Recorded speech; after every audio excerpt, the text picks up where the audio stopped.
والسلام على رسوله الكريم وعلى آله وصحبه أجمعين، أما بعد. أعوذ بالله من الشيطان الرجيم. بسم الله الرحمن الرحيم.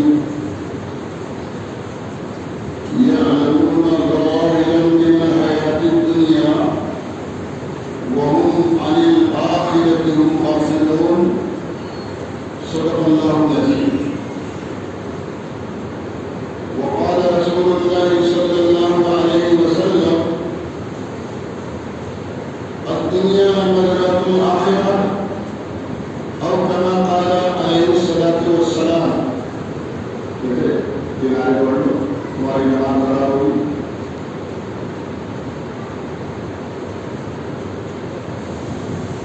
جن حضرات نے سنت پڑھی ہے وہ آگے آ جائیں، بات والے آنے کے بعد پیچھے بیٹھ جائیں گے.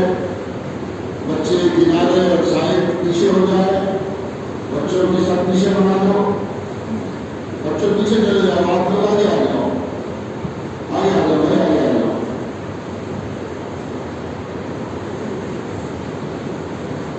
ایمان والے بھائیوں اور بزرگوں، الحمدللہ ثم الحمدللہ ہم مسلمان ہیں. جی سب پڑھیے: اشہد ان لا الہ الا اللہ واشہد ان محمدا عبدہ ورسولہ.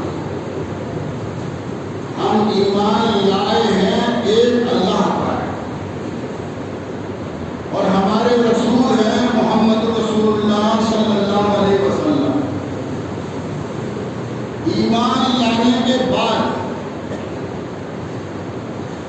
ہمیں اپنی ساری زندگی، چاہے وہ مسجد کی زندگی ہو، چاہے وہ بازار کی زندگی ہو، چاہے وہ کھیت اور کھلیان کی زندگی ہو، چاہے وہ گھر کی زندگی ہو،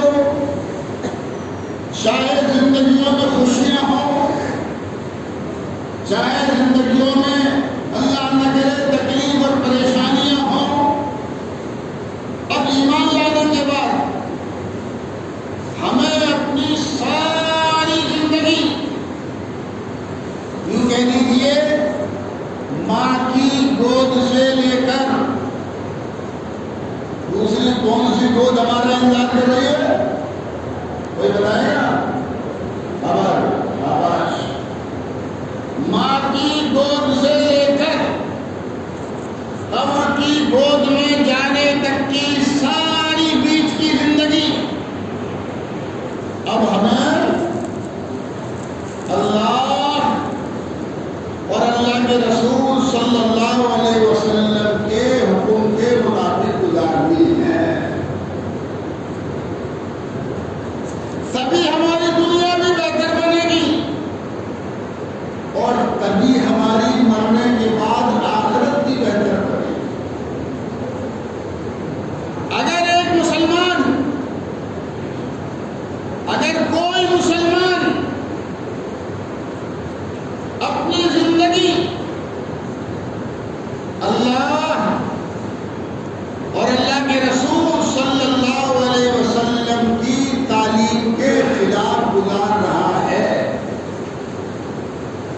اور وہ ترقی کرتا جا رہا ہے، مال میں بھی اضافہ ہو رہا ہے، کاروبار میں بھی اضافہ ہو رہا ہے، اولاد میں بھی اضافہ ہو رہا ہے، ہر چیز میں اس کی بڑھوتری ہوتی جا رہی ہے. یاد رکھنا وہ ترقی نہیں کر رہا ہے، وہ ترقی نہیں کر رہا ہے. اس کی مثال ایسے ہے جیسے کسی کا جسم سوجنے لگے، کسی کے جسم پر ورم ہو جائے، کسی کا جسم بے حساب موٹا ہو جائے، تو آپ اسے صحت مند کہو گے یا بیمار کہو گے؟ بتاؤ بھائی، بیمار کہو گے نا. تو جو مسلمان کتاب و سنت سے ہٹ کر اگر ظاہری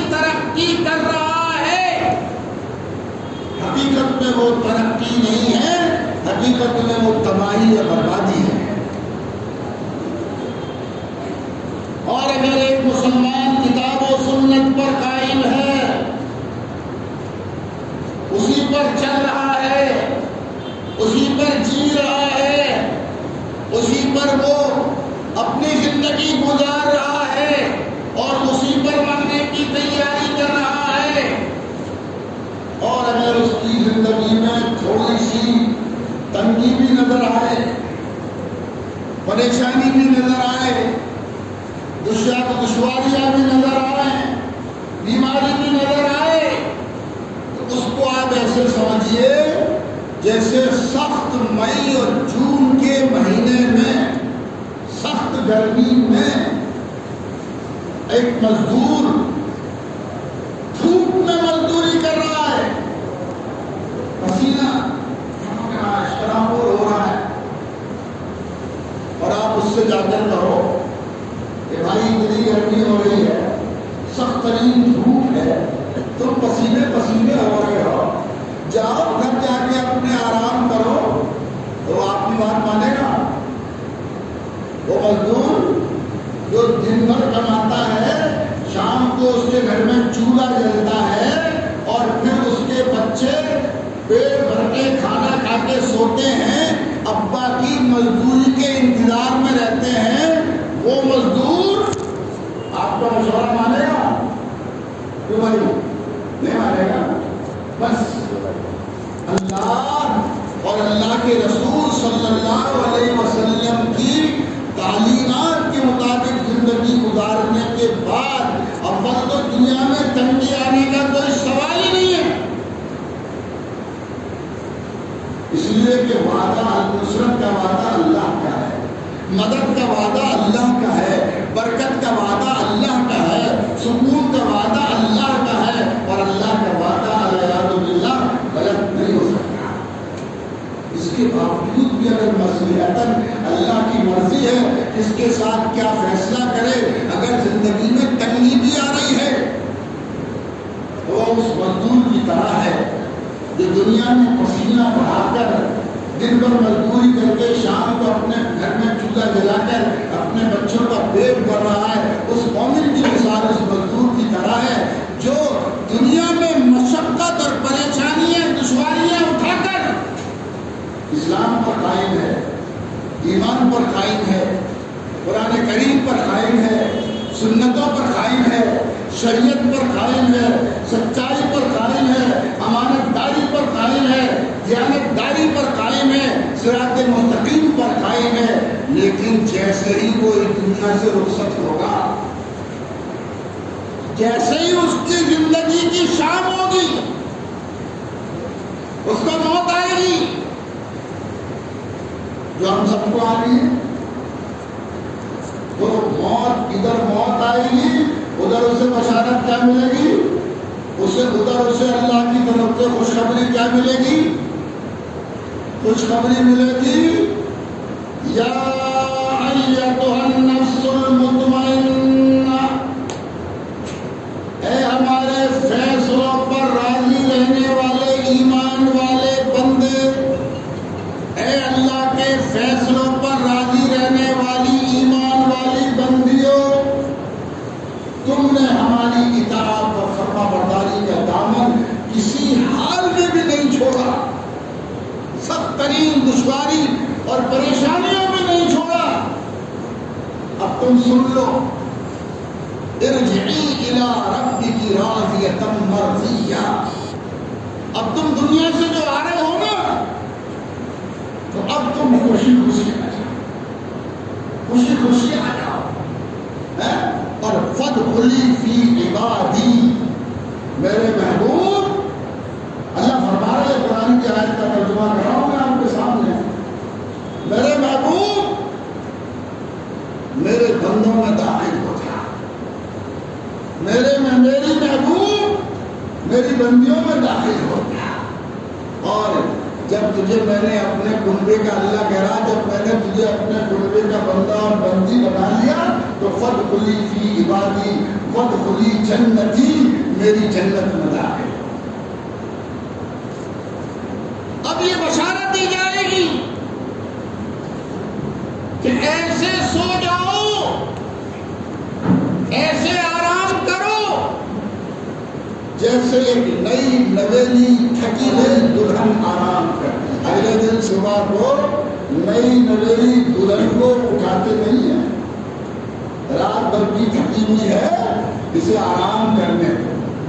جب اٹھے گی, جب اپنے ناشتہ وغیرہ کر لے گی, سسرال والے اگلے دن کوئی کام نئی نویلی دلہن کو بتاتے نہیں ہیں آرام کرنے. ابھی تو اس کے ہاتھ کی مہندی بھی نہیں ہٹ چکی, ابھی اسے آرام کرنے دو. یہ اللہ اپنے محبوب اور مقبول بندوں کے ساتھ کل آخرت میں فیصلہ فرمائیں گے, بشرطے کہ ہم دنیا کی زندگی جو بہت تھوڑی ہے, بہت تھوڑی. آپ کسی سمندر کے کنارے کھڑے ہو جاؤ اور اس میں سے اپنے ہتھیلی پر پانی اٹھاؤ سمندر میں سے, اور اسے سمندر کے مقابلے میں ناپو اور تولو, تو ہتھیلی والے کی کوئی حیثیت ہے سمندر کے پانی, سمندر کے مقابلے میں ہے کوئی حیثیت؟ پر دنیا کی زندگی کی حیثیت آخرت کے مقابلے میں اس پانی کے برابر بھی نہیں ہے.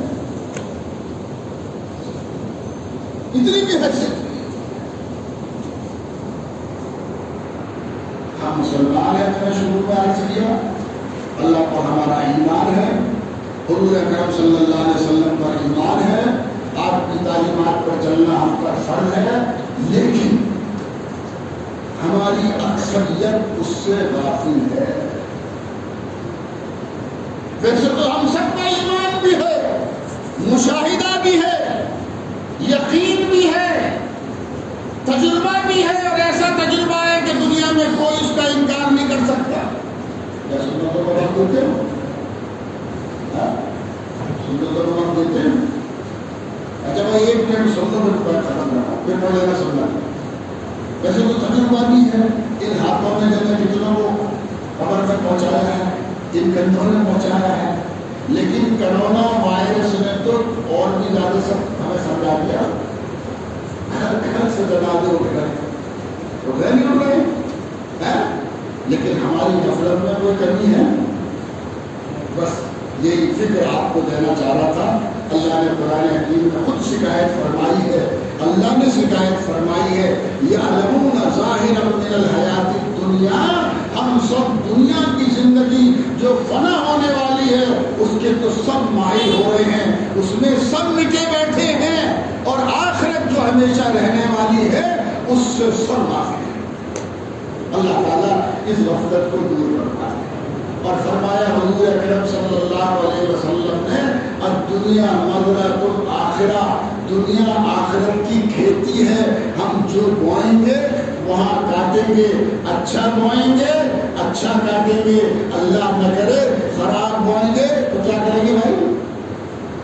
اللہ تعالیٰ حسن فکر اور حسن عمل کی توفیق عطا فرمائے. جنہوں